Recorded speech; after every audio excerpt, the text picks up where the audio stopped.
Hello everyone, welcome to Smart Exam Study. और आज के इस वीडियो लेक्चर में हम बात करने वाले हैं बेस्ट 30 करंट अफेयर्स 11 से 20 मार्च तक के, और ये हिंदी में होंगे, तो आप बने रहिए इस वीडियो में। वीडियो की शुरुआत करने से पहले अगर आपने हमारे चैनल को सब्सक्राइब नहीं किया है तो प्लीज़ सब्सक्राइब कर लीजिए और बेल आइकन को क्लिक कर दीजिए ताकि आपको लेटेस्ट वीडियोज़ के नोटिफिकेशन तुरंत मिल जाएँ। चलिए शुरुआत करते हैं। तीरथ सिंह रावत ने हाल ही में किस राज्य के 10वें मुख्यमंत्री के रूप में शपथ ग्रहण की है? तो आंसर इसका बी, उत्तराखंड। और तीरथ सिंह रावत सन 2000 में उत्तराखंड के शिक्षा मंत्री भी थे, तो ये भी आप याद रखिएगा। तीरथ सिंह यादव 10वें मुख्यमंत्री उत्तराखंड के। नेक्स्ट, हाल ही में किस राज्य को भूमि रिकॉर्ड डिजिटलीकरण में शीर्ष स्थान दिया गया है? तो आंसर इसका मध्य प्रदेश। मध्य प्रदेश ने भूमि के डिजिटल रिकॉर्ड को बनाने में फर्स्ट पोजीशन ली है, और सेकंड पे है पश्चिम बंगाल, और थर्ड पर आता है ओडिशा, तो ये भी आप याद रखिएगा। नेक्स्ट, डस्ट लेक भारत और किस देश के बीच एक सैन्य अभ्यास है? तो आंसर इसका उज़्बेकिस्तान। तो डस्ट लेक भारत और उज़्बेकिस्तान के बीच एक सैन्य अभ्यास है, और इसका आयोजन उत्तराखंड में हुआ था हाल ही में, और सेकंड एडिशन था ये। फर्स्ट एडिशन 2019 में हुआ था। केंद्रीय कैबिनेट ने बीमा क्षेत्र में विदेशी निवेश एफडीआई की सीमा 49% से बढ़ाकर कितने प्रतिशत करने के लिए बीमा कानून 1938 में संशोधन को मंजूरी दे दी है? Very important question. तो अब जो विदेश निवेश है एफडीआई, उसकी सीमा को 49% से बढ़ाकर 74% कर दिया है, तो ये आप याद रखिएगा। और इससे पहले 2015 में एफडीआई को 26% से बढ़ाकर 49% किया गया था, और अब इसको 74% कर दिया गया है, तो याद रखिएगा। Very important question. विश्व प्रसिद्ध आध्यात्मिक संगठन ब्रह्म कुमारीज की किस मुख्य प्रशासक का हाल ही में निधन हो गया? तो आंसर है इसका दादी हृदय मोहिनी। तो विश्व प्रसिद्ध आध्यात्मिक संगठन है ये ब्रह्म कुमारीज, और इसकी मुख्य प्रशासक थी दादी हृदय मोहिनी, और इनका हाल ही में निधन हो गया है। निम्न में से किस अफ्रीकी देश के प्रधानमंत्री हामिद बकायोको का कैंसर के कारण 56 वर्ष की उम्र में निधन हो गया? तो आंसर इसका आइवरी कोस्ट। आइवरी कोस्ट के प्रधानमंत्री थे हामिद बकायोको, इनका हाल ही में निधन हो गया, याद रखिएगा। हाल ही में किस देश ने खराब मिलावटी सामान बेचने और फर्जी ऑफर देने को लेकर 184 चीनी वेबसाइटों को बंद कर दिया है? तो आंसर इसका सऊदी अरब। तो इन वेबसाइट्स को सऊदी अरब ने बंद कर दिया है, ब्लॉक कर दिया है, तो याद रखिएगा इसको। महिला अंतर्राष्ट्रीय क्रिकेट में 10,000 रन पूरे करने वाली दुनिया की दूसरी और भारत की पहली महिला क्रिकेटर निम्न में से कौन बन गई हैं? तो आंसर है इसका मिताली राज, याद रखिएगा। Very important. टेस्ट क्रिकेट में दोहरा शतक बनाने वाले अफगानिस्तान के पहले बल्लेबाज निम्न में से कौन बन गए हैं? तो हशमतुल्लाह शाहिदी, याद रखिएगा इसको, हशमतुल्लाह शाहिदी। क्वेश्चन आपसे इस तरीके से भी पूछ सकते हैं कि हशमतुल्लाह शाहिदी का संबंध किस खेल से है, या वो किस देश के हैं? तो अफगानिस्तान के क्रिकेटर हैं, याद रखिएगा। विश्व स्वास्थ्य संगठन ने निम्न में से किस अमेरिकी दवा कंपनी की सिंगल डोज कोरोना वैक्सीन के आपातकालीन इस्तेमाल को मंजूरी दे दी है? तो आंसर इसका जॉनसन एंड जॉनसन। तो अमेरिका की दवा निर्माता कंपनी है जॉनसन एंड जॉनसन, उसे विश्व स्वास्थ्य संगठन या WHO ने कोरोना वैक्सीन का सिंगल डोज इस्तेमाल करने का मंजूरी दे दी है आपातकालीन स्थिति में, और इस वैक्सीन को गरीब देशों तक प्रोवाइड करवाया जाएगा जिन तक अभी कोई भी वैक्सीन नहीं पहुंची है। नेक्स्ट क्वेश्चन, जापान और किस देश ने भूरे कोयले के हाइड्रोजन का उत्पादन शुरू किया है? तो आंसर है इसका ऑस्ट्रेलिया, याद रखिएगा इसको। भूरे कोयले से हाइड्रोजन का उत्पादन करेंगे जापान और ऑस्ट्रेलिया। नेक्स्ट क्वेश्चन, निम्न में से कौन सा भारतीय क्रिकेटर अंतर्राष्ट्रीय T20 क्रिकेट में 3000 रन बनाने वाले दुनिया के पहले खिलाड़ी बन गए हैं? तो आंसर है इसका सी, विराट कोहली। तो इंटरनेशनल T20 क्रिकेट में 3000 रन पूरे कर लिए हैं विराट कोहली ने और दुनिया के पहले ऐसे क्रिकेटर बन गए हैं ये। निम्न में से किस राज्य सरकार ने पिछले 10 वर्षों में सड़क किनारे बसाए सभी धार्मिक स्थलों को हटाने का निर्देश दिया है? तो आंसर है इसका उत्तर प्रदेश। तो बढ़ते अतिक्रमण के चलते उत्तर प्रदेश गवर्नमेंट ने ये डिसीजन लिया है कि 10 साल में जितने भी धार्मिक स्थल बनाए गए हैं सड़कों के किनारे उन्हें हटाया जाएगा। नेक्स्ट क्वेश्चन, उपभोक्ता मामले, खाद्य एवं सार्वजनिक वितरण मंत्रालय ने प्रवासी मजदूरों की मदद हेतु किस ऐप को लॉन्च किया है? तो आंसर है इसका मेरा राशन ऐप। और इस ऐप को one nation one ration card योजना के तहत ही बनाया गया है। प्रवासी मजदूरों की मदद के लिए ऐप लॉन्च किया है मेरा राशन ऐप। निम्न में से किस राज्य में काला नमक चावल महोत्सव आयोजित किया जाएगा? काफ़ी ज़्यादा इंपॉर्टेंट क्वेश्चन है। तो आंसर है इसका उत्तर प्रदेश।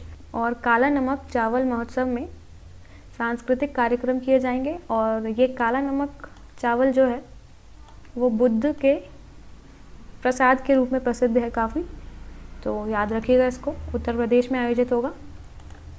निम्न में से कौन सा देश सऊदी अरब को पीछे छोड़कर भारत का दूसरा सबसे बड़ा तेल आपूर्तिकर्ता देश बन गया है? तो आंसर है इसका अमेरिका। तो सऊदी अरब दूसरा सबसे बड़ा तेल आपूर्तिकर्ता देश था भारत का, उसको पीछे छोड़ दिया है अमेरिका ने और फर्स्ट पोजीशन पर बरकरार है काफ़ी लंबे टाइम से इराक। तो इराक भारत का सबसे बड़ा तेल आपूर्तिकर्ता है और नेक्स्ट आता है उसके बाद अमेरिका। भारत की किस अंतर्राष्ट्रीय महिला तलवारबाज ने इस साल 23 जुलाई से शुरू होने वाले टोक्यो ओलंपिक के लिए क्वालिफाई कर लिया है? तो आंसर है इसका भवानी देवी। तलवारबाज हैं ये, याद रखिएगा। भारत के लिए T20 क्रिकेट में सबसे ज़्यादा विकेट लेने वाले बॉलर निम्न में से कौन बन गए हैं? तो आंसर है इसका युजवेंद्र चहल। तो T20 क्रिकेट में 60 विकेट ले लिए हैं इन्होंने और सबसे ज़्यादा विकेट लेने वाले बॉलर भी बन गए हैं ये, याद रखिएगा इसको। संसदीय समिति ने सरकार से पॉक्सो एक्ट के तहत किशोर की उम्र 18 से घटाकर निम्न में से कितने करने की सिफारिश की है? तो आंसर है इसका 16। तो संसद की गृह मामलों की स्थायी समिति ने ऐसा डिसीजन दिया है, सिफारिश की है कि जो किशोर की आयु है पॉक्सो एक्ट के तहत उसको घटाकर 18 से 16 किया जाए, क्योंकि ऐसे कई सारे गंभीर अपराध होते हैं जिनमें बच्चे शामिल होते हैं और उनकी 18 वर्ष से उम्र कम होती है, उसके चलते उन्हें ज़्यादा बड़ी सज़ा नहीं दी जाती। तो उसी के चलते जघन्य अपराध ये सब मामले बहुत बढ़ रहे हैं, तो उसे रोकने के लिए संसदीय समिति ने सिफारिश की है कि पॉक्सो एक्ट के तहत किशोर की उम्र 18 से घटाकर 16 वर्ष की जाए, याद रखिएगा, वेरी इंपॉर्टेंट क्वेश्चन। हाल ही में किस राज्य सरकार ने राज्य के ठंडे रेगिस्तानी इलाकों में सीबक थॉर्न के पौधों को लगाने का फैसला किया है? तो आंसर इसका हिमाचल प्रदेश, याद रखिएगा, इम्पॉर्टेंट है। विश्व वायु गुणवत्ता 2020 की रिपोर्ट के अनुसार विश्व में सबसे प्रदूषित राजधानी निम्न में से कौन सी बन गई है? तो आंसर है इसका नई दिल्ली। तो दिल्ली विश्व की सबसे प्रदूषित राजधानी है और प्रदूषण के मामले में 10वें नंबर पर आता है विश्व के शहरों में, और विश्व के 30 सबसे ज़्यादा प्रदूषित शहरों में 22 आते हैं भारत के। तो वायु प्रदूषण की स्थिति आप देख सकते हैं कैसी होगी, याद रखिएगा इसको।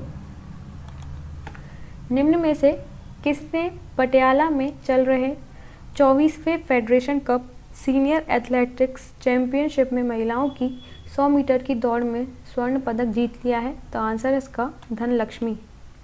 तो 100 मीटर की जो दौड़ थी उसे 11.38 सेकंड में इन्होंने पूरा किया है, तो काफ़ी ज़्यादा बड़ी उपलब्धि है, स्वर्ण पदक जीत लिया है, याद रखिएगा।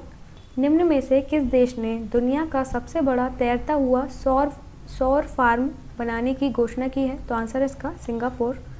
तो सिंगापुर में रिन्यूएबल एनर्जी सोर्सेस पर फोकस किया जा रहा है, तो उसी के चलते दुनिया का सबसे बड़ा तैरता हुआ सौर फार्म बनाया जाएगा सिंगापुर में 2035 तक।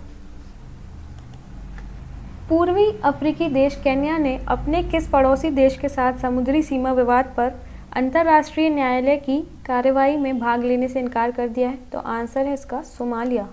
तो सोमालिया और केन्या के बीच समुद्री सीमा विवाद चल रहा है, तो याद रखिएगा इसको। हाल ही में किसे स्टॉप टीबी पार्टनरशिप बोर्ड का चेयरमैन बनाया गया है? तो आंसर इसका डॉक्टर हर्षवर्धन, और इनका जो कार्यकाल होगा वो 3 वर्षों का होगा। स्टॉप टीबी पार्टनरशिप एक अंतर्राष्ट्रीय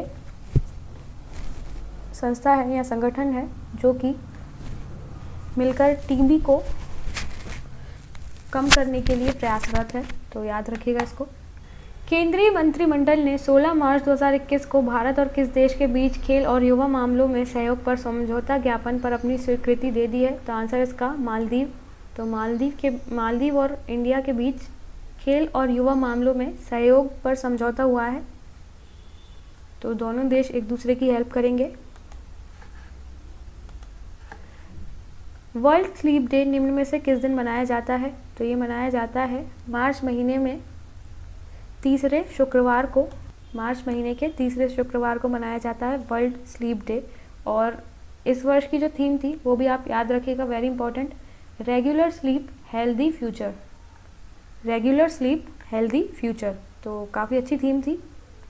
सोना भी बहुत ज़रूरी है अगर आपकी हेल्थ अच्छी रखनी है, और आपका जो फ्यूचर है वो अच्छी हेल्थ पर ही डिपेंड करता है, तो याद रखिएगा इसको, रेगुलर स्लीप हेल्दी फ्यूचर। राष्ट्रीय टीकाकरण दिवस निम्न में से किस दिन मनाया जाता है? तो ये मनाया जाता है 16 मार्च को।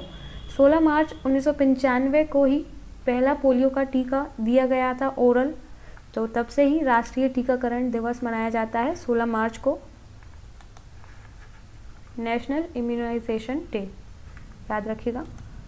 हाल ही में किस देश के प्रधानमंत्री मार्क रूटे ने चुनाव में लगातार चौथी बार जीत दर्ज कर ली है? तो आंसर है इसका नेदरलैंड। तो नेदरलैंड के जो प्रधानमंत्री हैं मार्क रूटे, वो लगातार चौथी बार जीत गए हैं चुनाव में। विश्व उपभोक्ता अधिकार दिवस निम्न में से किस दिन मनाया जाता है? तो ये मनाया जाता है 15 मार्च को, वेरी इंपॉर्टेंट क्वेश्चन। और इस साल की जो थीम थी वो भी आप याद रखिएगा, tackling plastic pollution. Tackling plastic pollution. तो ये थे दोस्तों बेस्ट 30 करंट अफेयर्स 11 से 20 मार्च तक के। उम्मीद करते हैं आप इन करंट अफेयर्स को एक बार अच्छी तरह से रिवाइज़ करेंगे। बाकी हमारे चैनल से जुड़े रहने के लिए हमारे चैनल को सब्सक्राइब कीजिए, इस वीडियो को लाइक कीजिए, अपने फ्रेंड्स के साथ शेयर कीजिए, कमेंट करके बताइए कि आपको और किन टॉपिक्स पर वीडियो चाहिए। मिलते हैं अगले वीडियो में, तब तक के लिए गुड बाय, सी यू।